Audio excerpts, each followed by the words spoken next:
कैसे एक सुंदर बहू घर का नाश करती है। एक चौंकाने वाली कहानी। सुंदरता अक्सर आदर्श और भलाई का प्रतीक मानी जाती है, लेकिन कभी कभी यह मासूमियत की आड़ में छिपे हुए खतरों का संकेत भी हो सकती है। इस कहानी में हम एक ऐसी बहू की बात करेंगे जिसने अपनी बाहरी सुंदरता और शालीनता का उपयोग परिवार को तोड़ने के लिए किया। यह कहानी एक परिपक्व परिवार की है, जहां एक नई बहू ने अपनी चालाकी और साजिशों से परिवार के हर सदस्य के बीच दरार डाल दी। उसने अपने मासूम और खूबसूरत रूप के पीछे छिपी अपनी स्वार्थी योजनाओं को ऐसे लागू किया कि परिवार का सुख शांति तहस नहस हो गया। जाने इस दिलचस्प और रहस्यमय कहानी में सुंदरता की आड़ में छिपे छल और साजिशों को, और देखिए कैसे एक व्यक्ति की स्वार्थी इच्छाएं पूरे परिवार को प्रभावित कर सकती हैं। नमस्कार, हमारे YouTube चैनल इंस्पायर राजाराम में आपका स्वागत है। हमारे चैनल को लाइक, शेयर, सब्सक्राइब करें। आपसे अनुरोध है कि कहानी को पूरा सुने, क्योंकि हमारा प्रयास है आपको कुछ सीखने को मिले सके। कहानी शुरू करते हैं। गांव का नाम था शांति नगर, और इस नाम की तरह वहां का वातावरण भी शांति और प्रेम से भरा हुआ था। इसी गांव में एक प्रतिष्ठित परिवार रहता था। यह परिवार अपने आदर्श और अनुशासन के लिए गांव में प्रसिद्ध था। परिवार के मुखिया थे शिव प्रसाद, जो एक समझदार और निष्ठावान व्यक्ति थे। उनकी पत्नी सुशीला संस्कारों की मूर्ति थी। उनके दो बेटे थे, विवेक और निर्मल। विवेक की शादी हुई तो एक सुंदर, गुणी और समझदार लड़की विद्या इस परिवार की बहू बनकर आई। विद्या को देखकर लगता था कि वह परिवार में खुशियां और नई उमंग लेकर आई है।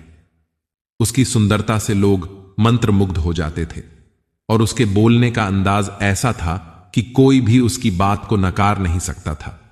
लेकिन विद्या का असली चेहरा अब तक किसी ने नहीं देखा था।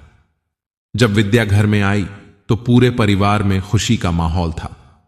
सुशीला को लगा कि उन्हें उनकी मनचाही बहू मिल गई है। विद्या ने आते ही परिवार के सभी सदस्यों के दिलों में जगह बना ली। वह हर किसी के साथ बहुत ही सौम्यता से पेश आती थी। विशेष रूप से अपने ससुराल के बड़ों का आदर करती थी। हर कोई उसकी तारीफ करता था और उसे आदर्श बहू मानता था। लेकिन विद्या के मन में कुछ और ही चल रहा था। उसका मकसद परिवार के सदस्यों को अपने वश में करके पूरे परिवार पर नियंत्रण करना था। वह धीरे धीरे अपनी चाल चलने लगी थी, और किसी को इस बात का जरा भी अंदाजा नहीं था। विद्या ने सबसे पहले अपने सास ससुर के बीच दरार डालने की योजना बनाई। उसने सुशीला से बार बार यह कहा कि शिव प्रसाद अब उसे वह सम्मान नहीं देते जो पहले दिया करते थे। मां, आप ही बताइए, जब पिताजी गांव के सभी कामों में व्यस्त रहते हैं तो आपको अकेले सब कुछ संभालना पड़ता है। वह आपकी मेहनत को कभी नहीं सराहते।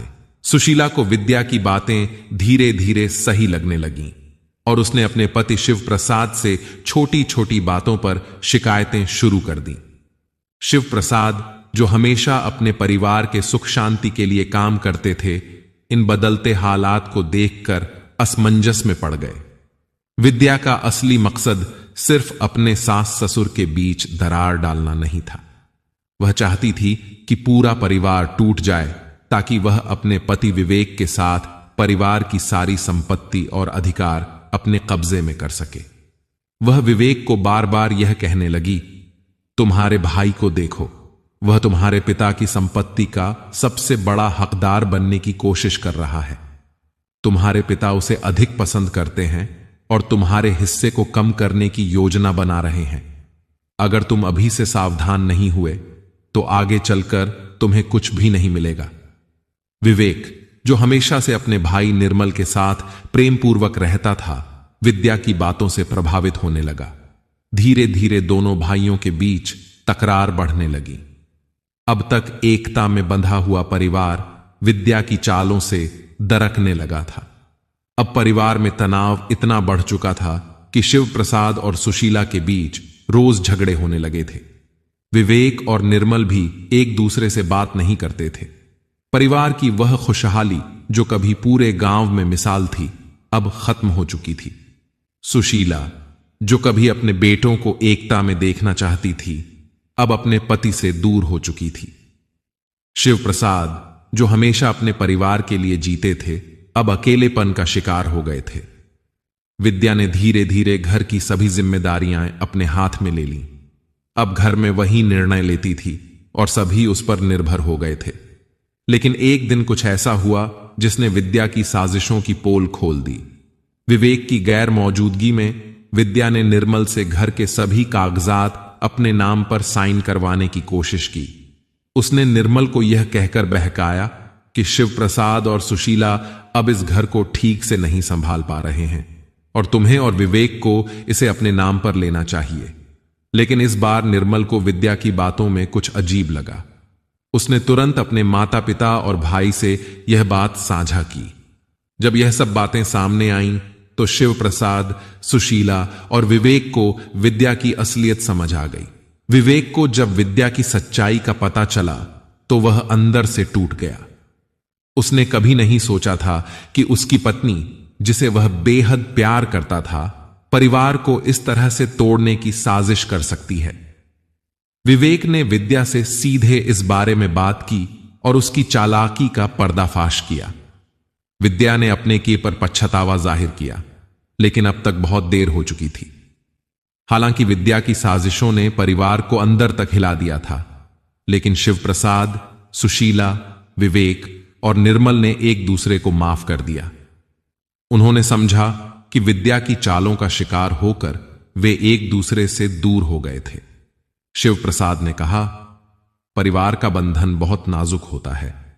अगर हम इसे प्यार और समझदारी से नहीं संभालेंगे तो कोई भी इसे तोड़ सकता है। हमें एक दूसरे पर विश्वास बनाए रखना चाहिए। यह कहानी उस चालाकी और स्वार्थ की है जो सुंदरता और मासूमियत की आड़ में छिपी होती है।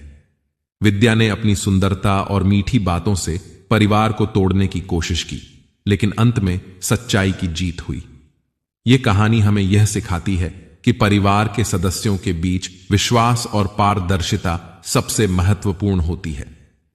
किसी भी बाहरी व्यक्ति की चालबाजियों को तभी नाकाम किया जा सकता है जब परिवार के लोग एक दूसरे पर भरोसा करें और एक दूसरे के साथ खड़े रहें।